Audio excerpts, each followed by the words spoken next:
Gamers.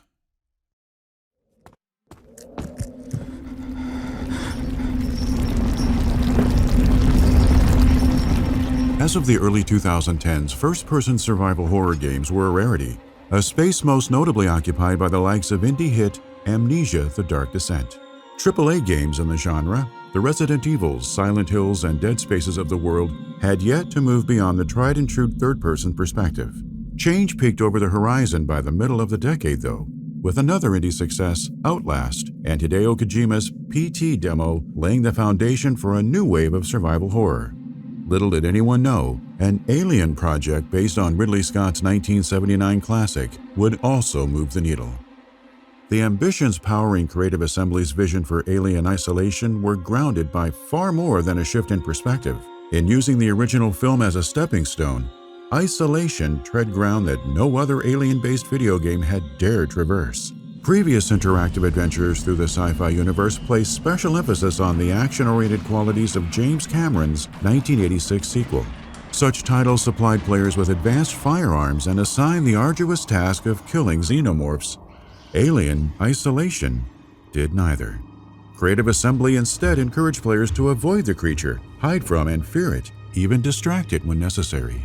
But fully understanding the core of the experience they wanted to create proved a formidable undertaking for the team. 4 years of production were devoted to the project. A new engine and major gameplay changes imposed several challenges on a studio that lacked a survival horror pedigree. To the delight of many an Alien fan, however, those obstacles culminated in a one-of-a-kind exploration of the seminal franchise. This is the history of Alien Isolation.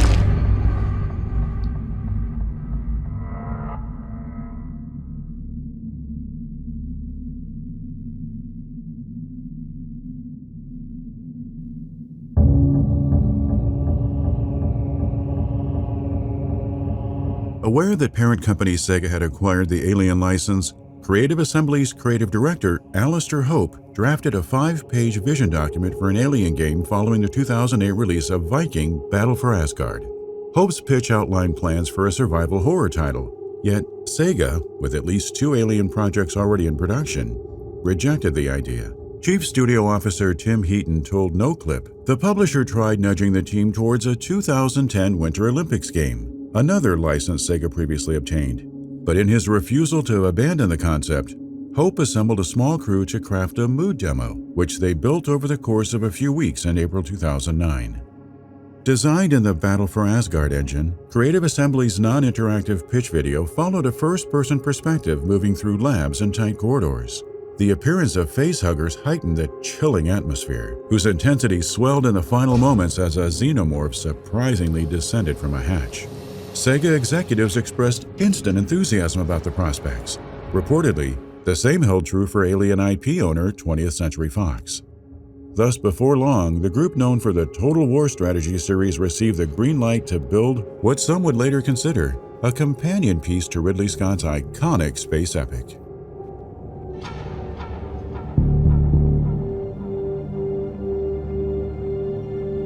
Speaking with Edge magazine in 2014, Hope admitted Creative Assembly lacked the personnel and tools necessary to see its vision through to completion. As a result, the UK-based studio staffed up to better equip itself for the Alien project, hiring alum from Bizarre Creations, BlackRock, Crytek, and Ubisoft. Creative Assembly carefully recruited and assigned talent to the team, then employed that same attention to detail while carving its own space in the Alien universe. Scott's 1979 film intrigued the developers because the titular alien had limited screen time, appearing on film for 3 minutes out of the nearly 2-hour runtime. The creature attacked when characters weren't looking, leaving audiences to perceive it as an imposing, intelligent figure. Creative Assembly wanted to evoke similar tension in-game by assigning players the role of an unprepared and underpowered protagonist. Each encounter with the creature had to feel meaningful. In turn, the game world demanded authenticity. Fox proved especially helpful, supplying 3 terabytes of archival data, replete with original production materials, including concept art, design blueprints, and thousands of production stills. These reference points provided the granular detail Creative Assembly needed to appreciate much of the production methodology of the first film. According to lead artist Jude Bond, for example, Alien Isolation's celebrated lo-fi sci-fi aesthetic was the product of a concerted effort to avoid LED lights and technology created after Alien's 1979 release. Concept art and blueprints of the Nostromo informed one-to-one recreations of Alien sets from which Creative Assembly derived various decorative pieces, such as doors and furniture, to produce new locales for Isolation's setting. This commitment to authenticity additionally inspired the painstakingly made VHS effect that overlaid some in-game menus and videos. It all culminated in a rather mundane vision of the future, absent the shiny futuristic splendor of other sci-fi adventures. And while advanced technology did litter Isolation's environments, Creative Assembly ensured players could use none of it to protect themselves. Consequently, the protagonist's survival hinged on a player's instincts and tactics, which fueled the evolution of gameplay throughout the course of production.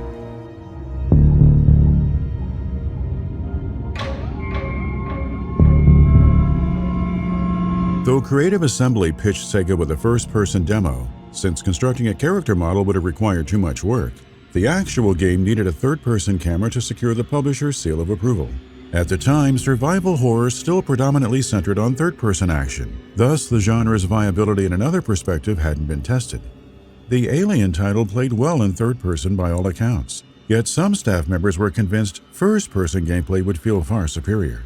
Creative director Alistair Hope said that even hacking the camera to the character's forehead showed how the project came alive in first person. Suddenly, players were the hunted, who, due to the revised camera, had to actually move to get a better view of their surroundings when hiding from the creature. The shift made encounters with the alien personal, offering a unique experience the developers simply couldn't ignore.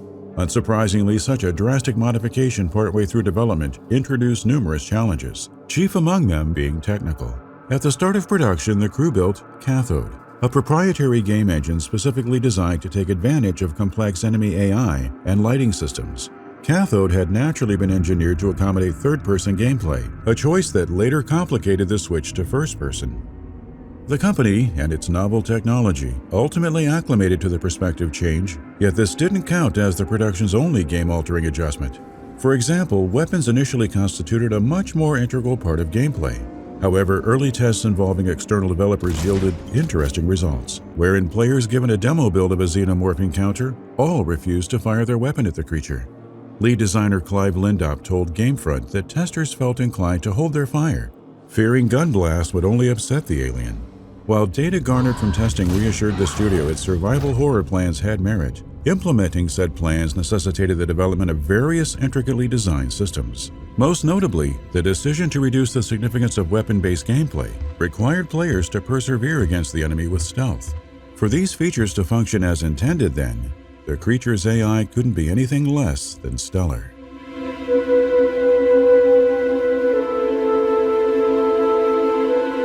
In an interview with MCV Develop, game designer Gary Napper explained that foregoing scripted enemy AI was a must, as players would die frequently, and as a consequence, repeatedly see the same behavior, making xenomorph encounters predictable and less scary.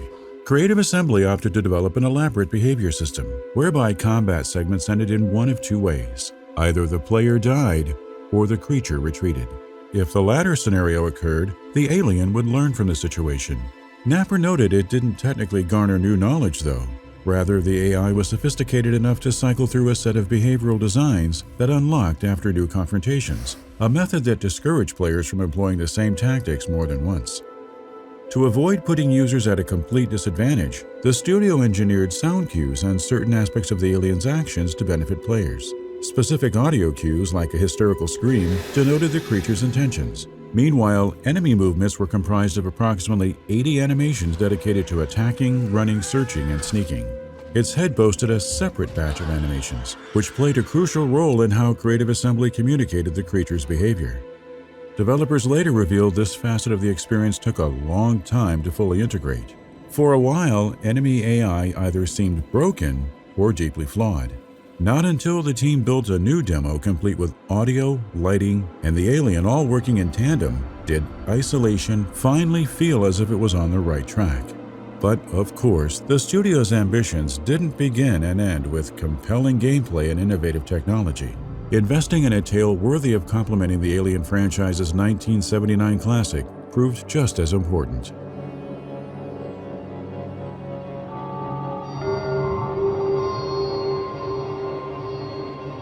Upon being asked about the decisions behind Alien Isolation's narrative in a GamesBeat interview, writer Will Porter spoke candidly of Creative Assembly's desire to explore the essence of the Ridley Scott film. The crew first speculated on the aftermath of the Nostromo's disappearance before pondering who would be most interested in unearthing the details. As Ellen Ripley's daughter, Amanda Ripley seemed the perfect fit for Isolation's protagonist, especially since the circumstances surrounding her mother's absence would have affected her youth. A deeper connection between the 1979 film and Isolation rose to the fore as traits Amanda inherited from Ellen bled not only into the plot, but the gameplay too.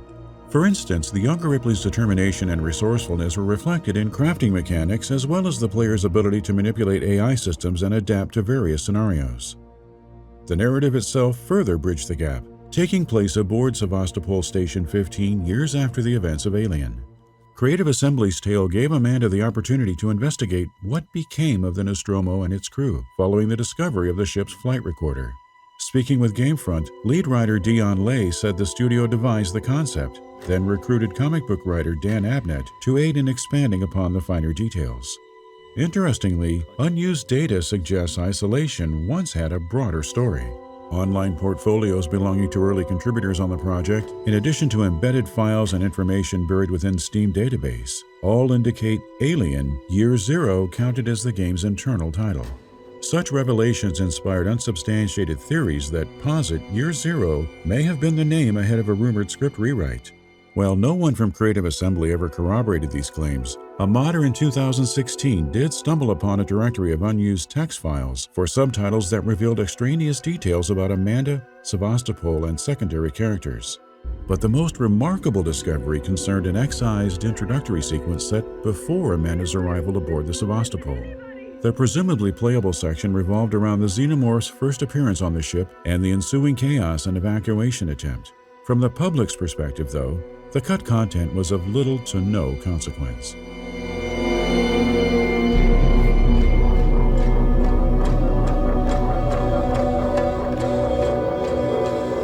In spite of the criticism leveled against the pacing and story, critics and players universally enjoyed Alien Isolation upon its 2014 release. Many considered it a worthy homage to Ridley Scott's classic film, as well as a much-needed palate cleanser following the disappointing launch of Aliens Colonial Marines the year prior. Isolation's DLC garnered a fair share of praise too, specifically the crew expendable content that saw the first movie's cast reprise their iconic roles. The bonus missions were further proof that Creative Assembly left no stone unturned in crafting its love letter to the beloved sci-fi franchise. Perhaps that explains why a sequel has yet to see the light of day. Though fans are hungry for a follow-up, it's possible the team has nothing left to add to its already celebrated work. Uncertainty regarding whether Sega still has access to the license may also contribute to the lack of sequel-related news. Regardless, should Creative Assembly ever get the chance to once more inflict terror on an unsuspecting Amanda Ripley, many a fan would be all too happy to endure another heart-pounding trek through space.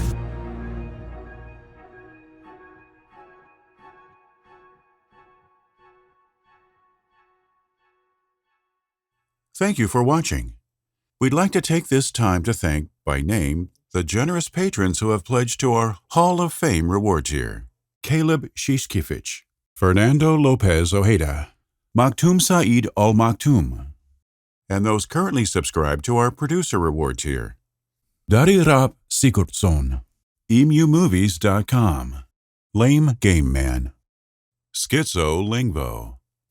If you enjoy our content, please consider subscribing to our channel and backing us on Patreon.